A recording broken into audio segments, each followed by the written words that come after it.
Bonjour à tous et bienvenue dans cette nouvelle vidéo. Aujourd'hui, on va parler des demandes de remboursement, comment les traiter, comment faire pour éviter justement les demandes de remboursement et quand vous en avez, comment faire justement pour proposer des solutions alternatives. Voilà, je vais vous dévoiler les process qu'on utilise pour gérer les demandes de remboursement.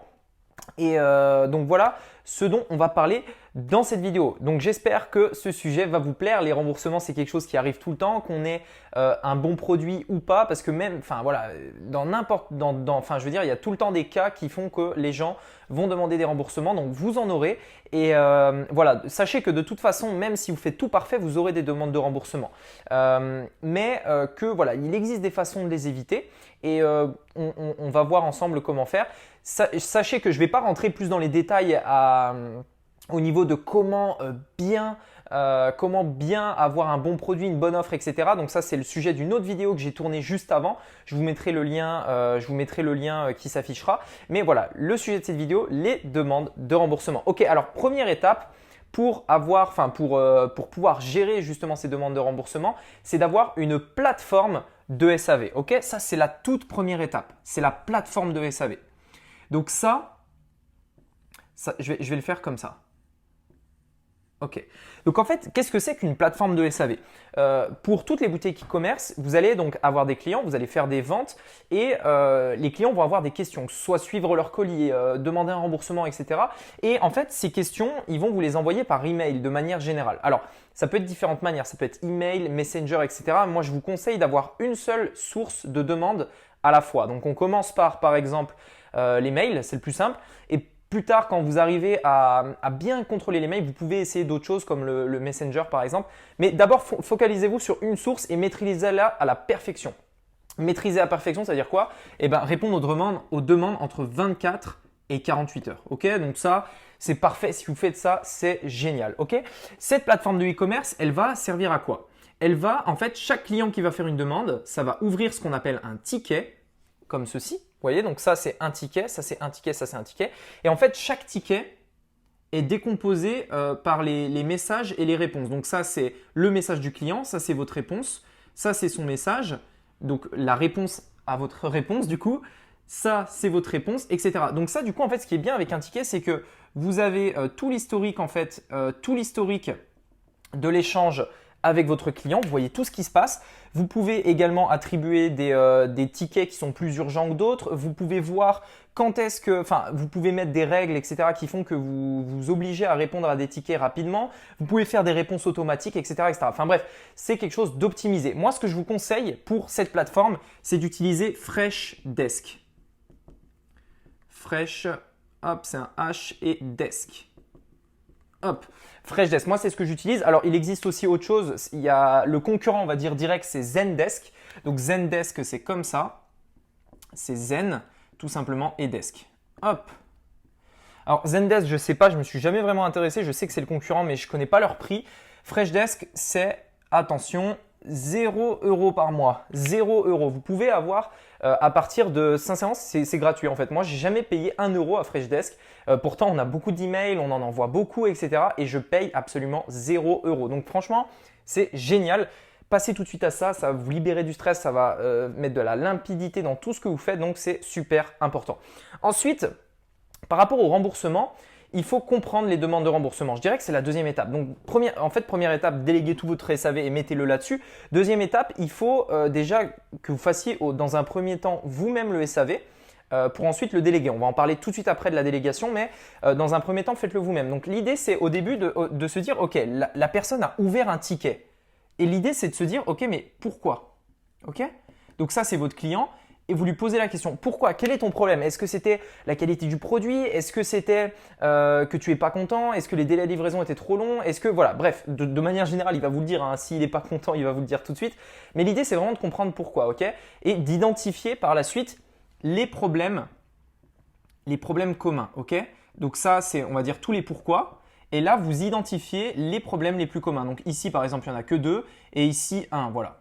Donc, c'est-à-dire que voilà, on va dire, il y en a, ils ont tout le temps des questions qui leur sont propres que personne ne se pose. Et vous allez identifier des questions qui vraiment sont récurrentes à un plus grand nombre de personnes. Vraiment, à presque tout le monde, c'est-à-dire ils ont presque tous la même question. Donc, première chose, Si vous voyez des questions récurrentes comme ça, bah déjà, faites une modification sur votre site pour que cette question n'apparaisse plus. Pardon. Si elle continue d'apparaître, on va pouvoir derrière créer des automatismes. C'est-à-dire que vous allez pouvoir, et ça c'est quelque chose qui est possible avec Freshdesk, faire des réponses prédéfinies. Et donc vous allez faire en fait une réponse ici, prédéfinie, une réponse que vous avez fait une fois, que vous avez bien fait, une réponse que vous avez fait à la perfection. C'est-à-dire, bonjour monsieur, si vous avez fait ça, vous pouvez faire ci, vous pouvez faire ça, vous avez tel lien, vous pouvez faire ci, ça, ça. Bref, vous avez fait une réponse vraiment très bien que vous allez pouvoir du coup copier-coller entre guillemets avec des éléments personnalisés comme le prénom du client, le numéro de commande, etc., le numéro de suivi, mais copier-coller pour que votre client ait une réponse rapide. Et ça, c'est génial parce que en quelques clics, boum, vous lui envoyez sa réponse. Vous la personnalisez bien sûr et votre client est content, il a une réponse rapide. C'est quelque chose de top, ça vous permet d'identifier les questions récurrentes et surtout, ça vous permet de passer à l'étape suivante qui est la délégation. Parce qu'une fois que vous avez tout un processus, c'est-à-dire vous avez la plateforme, vous avez identifié les questions récurrentes, vous savez où est-ce que vous pouvez vous améliorer et vous avez des réponses prédéfinies qui permettent de répondre rapidement à tous vos clients. L'étape suivante, c'est de déléguer, c'est-à-dire voilà comment je fais la même chose et parce qu'au final, votre taf, c'est pas de faire le SAV, c'est de développer l'entreprise, donc développer votre boutique. Donc déléguez-le et si vous avez un process qui est déjà tout fait, vous n'avez plus qu'à lui donner, lui dire fais la même chose. Ok, donc c'est super simple. Donc deuxième étape, ensuite, vous allez déléguer. Ok, donc là, je vais faire ça et je vais passer le témoin à un agent. Ok, hop, on passe le témoin à une autre personne qui va pouvoir s'occuper du SAV. Donc ça, c'est vraiment quelque chose de top. Ça va vous libérer du temps et alors bien sûr, ça va vous coûter un coût par heure. Ok, c'est un coût à l'heure. Mais sincèrement, il n'y a rien de plus rentable. Personnellement, moi, aujourd'hui, quand je démarre un projet, une marque, je ne fais zéro SAV parce que ce n'est pas mon travail, puisqu'il y a des personnes d'ailleurs qui le font beaucoup mieux que moi, et parce que c'est une valeur inestimable en fait. Une personne qui fait le SAV, qui s'occupe de tout ça, c'est du stress en moins, c'est beaucoup de choses en moins,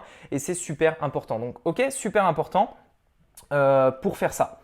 Maintenant, pour revenir, donc là, on parlait un petit peu plus du SAV. Pour revenir par rapport au remboursement plus précisément, ça, c'est vraiment, je dirais, le processus en 3 étapes. C'est-à-dire que là, on a l'étape 1, là, on a l'étape 2 et là, on a l'étape 3. Ok, maintenant, quel est votre objectif en SAV? Quel est votre but? Vous devez avoir un objectif. C'est-à-dire quand une personne vous contacte, quel est votre objectif? Et ça, c'est quelque chose de super important. Le goal, ok, le but, l'objectif. Et moi, sincèrement, mon objectif tout le temps, systématiquement, pour toutes mes boutiques e-commerce, l'objectif, c'est la satisfaction client. Ok, votre client doit être satisfait coûte que coûte. Il n'est pas content du produit, on trouve une solution. Il veut se faire rembourser, on trouve une solution. Il veut être livré plus rapidement, on trouve une solution. Ok, quoi qu'il arrive, l'objectif, c'est 100% de satisfaction, 100%, ok? Je ne termine pas, je ne clôt pas un ticket, c'est-à-dire que ici, je n'appuie pas sur terminer du ticket tant que le client ne m'a pas dit ok, c'est cool, merci beaucoup, ok? Merci de m'avoir rendu service, etc. Et ça, c'est quelque chose de super important, c'est quelque chose qui fait toute la différence entre vous et toutes les autres personnes qui vont faire le SAV un peu à l'arrache. Et ça fait une énorme différence, je peux vous l'assurer sur le long terme, c'est quelque chose d'incroyable. Dites-vous bien que une personne satisfaite comme ça, elle va vous donner derrière un avis en fait. Je vais faire une étoile là, hop. Bon, c'est des étoiles, hein. Je vais pas les faire comme ça, je vais les faire comme ça. Elle va vous donner des avis derrière sur Facebook, sur où vous voulez. Et du coup, ça va monter votre notoriété. Vous allez avoir des avis clients satisfaits et c'est super important. Donc, l'objectif, tout le temps, 100% de satisfaction. Et l'objectif que je vois le plus souvent en fait en e-commerce, c'est pas 100% de satisfaction. Et je dirais que c'est vraiment l'objectif à ne pas avoir. L'objectif que tous les e-commerçants font, c'est garder mon argent. Je vais faire comme ça, hop. Ça, c'est un billet. Ça, c'est vraiment, c'est-à-dire que quand les e-commerçants gèrent leur SAV, la plupart du temps, vous remarquerez, leur objectif, c'est ok, je vais faire en sorte de garder mon argent, je vais faire en sorte de ne pas rembourser mon client. Et ce n'est pas le bon objectif à avoir. Votre objectif doit être de le satisfaire, pas de garder votre argent, pas de garder ce que vous avez gagné dans votre poche et ne plus jamais le donner. L'objectif, c'est de le satisfaire. Et vous allez voir que si vous allez dans son sens, c'est-à-dire que vous lui apportez des solutions, il ne vous demandera pas de remboursement. Mais voilà, c'est super important et vraiment ne vous égarez pas par rapport à ça. Maintenant, par rapport à la gestion d'un remboursement. Une personne en général, elle veut un remboursement quand le produit lui satisfait pas, quand il n'est pas à sa taille, quand elle est déçue du délai de livraison. Enfin voilà, il peut y avoir un tas de raisons. L'idée, comme je vous l'ai dit, c'est de comprendre d'où ça vient, de faire des réponses automatiques, mais parfois ça ne fonctionne pas. Alors, qu'est-ce qu'on va faire dans ce cas-là? Ce qu'on va faire, c'est qu'on va essayer tout le temps de privilégier un échange à un remboursement, tout le temps. C'est-à-dire que voilà, vous allez avoir des demandes et la personne veut être remboursée. Vous, votre objectif, ça doit être donc de la satisfaire. Et dans un deuxième temps, ça doit être de remporter, on va dire, cette discussion et de proposer un échange. Ok? Il y a presque aucune… enfin, je veux dire, c'est presque impossible que la personne, au final, il n'y ait pas d'arrangement. C'est-à-dire que vous ne fassiez aucun effort et elle non plus. C'est-à-dire que voilà, vous gardez votre argent et elle va se faire voir. C'est jamais comme ça. Généralement, on essaye de se mettre sur un commun d'accord et vous, votre objectif, c'est qu'elle soit satisfaite, mais aussi que vous proposiez plutôt un échange plutôt qu'un remboursement. Parce que quand vous proposez un échange, vous n'avez qu'à payer le prix du produit et derrière, vous pouvez peut-être même, si vous avez beaucoup de marge, gagner encore de l'argent. Donc, c'est super intéressant et donc, vous devez absolument faire ça. Si vraiment la personne ne veut pas, c'est-à-dire que vous lui proposez plusieurs choses, etc., ce que vous pouvez faire, c'est lui demander de retourner le produit. Généralement, ça va poser un peu de friction et parfois, elles peuvent se rétracter. Et si vraiment elle est d'accord avec toutes vos conditions, tout ça, et que vous voulez faire en sorte que cette personne soit satisfaite, bah, vous la remboursez et vous pouvez même lui faire un geste, vous pouvez même lui proposer quelque chose afin qu'elle ne soit pas déçue et qu'elle ne garde pas un mauvais souvenir de votre entreprise. Donc ça, c'est super important. Dites-vous bien que chaque ticket qui est ouvert, donc chaque ticket là, donc on va le représenter comme ça. Chaque ticket qui est ouvert, c'est une opportunité, ok?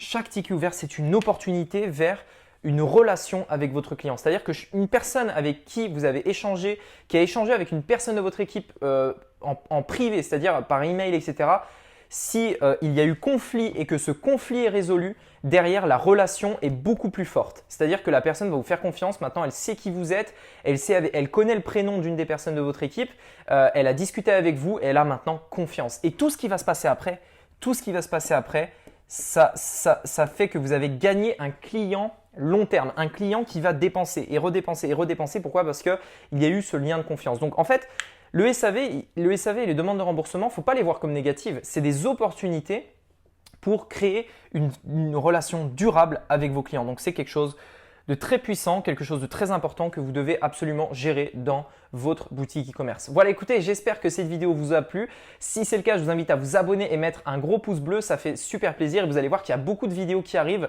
dans les prochains jours. Là, on a prévu pas mal de contenu avec mon équipe, donc notamment sur toutes des stratégies comme ça de marque, sur l'optimisation, la délégation, tout ça. Donc voilà, il va y avoir pas mal de choses. Je pense que ça va vous plaire. Donc n'hésitez pas à vous abonner, activer la cloche et mettre un pouce bleu. Ce que vous pouvez faire aussi, c'est accéder à ma formation gratuite. Vous avez le lien dans la description, c'est le premier. Vous allez arriver donc sur cette formation 100% gratuite. Elle dure une demi-heure et elle va vous montrer vraiment toutes les bases que vous devez avoir pour commencer votre marque en e-commerce puisque c'est l'avenir. Et je pense qu'aujourd'hui, si vous voulez encore faire du e-commerce dans un an, vous devez absolument penser long terme et penser création de marque. Vous allez voir que vous allez être surpris. Ce n'est pas forcément ce que vous pensez. Donc, je vous invite à rejoindre la formation. Vous allez voir, ça devrait vraiment vous plaire. Écoutez, merci beaucoup d'avoir regardé cette vidéo jusqu'à la fin. On se dit à très vite sur la chaîne. C'était Rémi. À bientôt. Ciao.